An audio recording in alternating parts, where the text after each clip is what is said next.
అబద్ధాలు చెప్తా బతికేస్తున్నాడు. అంతేలే, చదువుకున్న వాళ్ళకి ఉంటది కొద్దిగా అయినా కామన్ సెన్స్. ఇట్లా 10th ఫెయిల్ వాళ్ళకి ఎందుకు ఉంటది? నాకేం చెప్పాడు తెలుసా, డిగ్రీ డిస్కంటిన్యూ అని చెప్పాడు. నాకు మొన్నటి దాకా తెలియదు 10th ఫెయిల్ అని.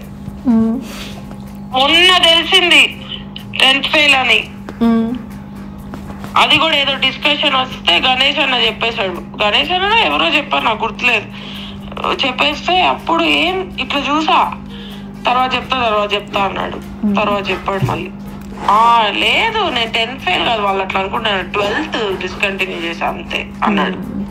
అది ఒక్కటి బిందు, నేను ఇక్కడ ఆశ్చర్యపడాల్సిన విషయం ఏమంటే గణేష్ వీళ్ళందరూ ఎవరికి కూడా నేను ఎవరిని తెలియదు. తెలుసు వాళ్ళకి, గణేష్ బాగా తెలుసు. నేను పర్సనల్ గా నన్ను ఎప్పుడు పరిచయం కానీ, లక్ష్మి అంటే ఎవరు అని అందరికీ తెలుసు.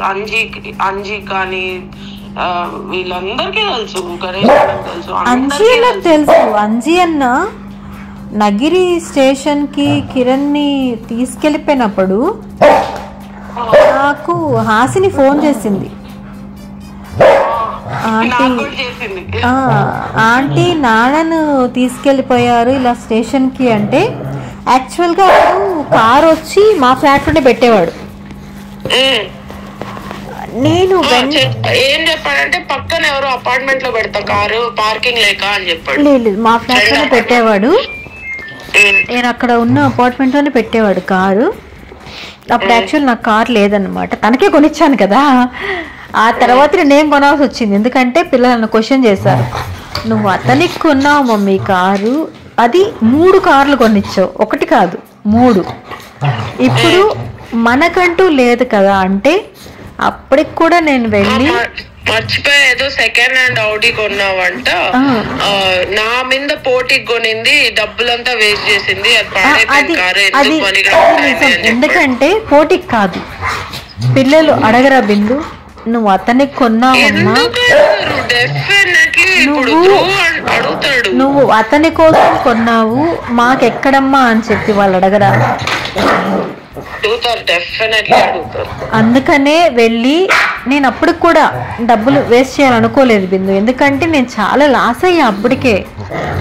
ఇంకా నేను అక్కడికి కూడా సెకండ్స్లో ఏ క్రిస్టానో ఏదో నార్మల్ తీయాలనుకుంటే పిల్లలు అక్కడ ఆడి చూసి మా ఇది తీసుకుంటారంటే నేను వాళ్ళకి అబ్జెక్ట్ చెప్పలేకపోయాను, ఎందుకంటే అన్ని మిస్టేక్స్ నేను చేశా. అతనికి లక్షలు కోట్లు పెట్టేసి నేను లాస్ అయ్యాను, నేను పిల్లల ఫ్యూచర్ని. ఇంకా వాళ్ళకి అక్కడ నేను కాదు అనలేకుండా మీ ఇష్టం నానా అని చెప్పాను. నేను మీ ఇష్టం అని చెప్తే ఓకే అని చెప్పి తీర్చేసా వాళ్ళకి, అంతేకాని ఇంకొకటి లేదు. 2015లో టీవీలో వాళ్ళ హౌస్లోనే కొత్తగా, అప్పుడు ఇంకా వాళ్ళు ఫ్యామిలీ షిఫ్ట్ అవ్వలేదు హౌస్లోకి, టీవీలో స్క్రోల్ అవుతుండింది రెడ్ కలర్ పోలో, నాకు చాలా ఇష్టము అన్నాడు. ఇష్టము అంటూనే మరుసటి రోజుకే మనీ ఇచ్చి వెళ్ళి బుక్ చేయి కిరణ్ అని చెప్పా. Polo 4545. Please don't break up now. Let's sleep happily.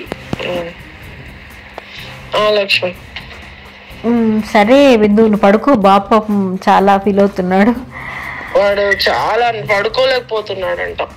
నువ్వు వెళ్ళు బిందు.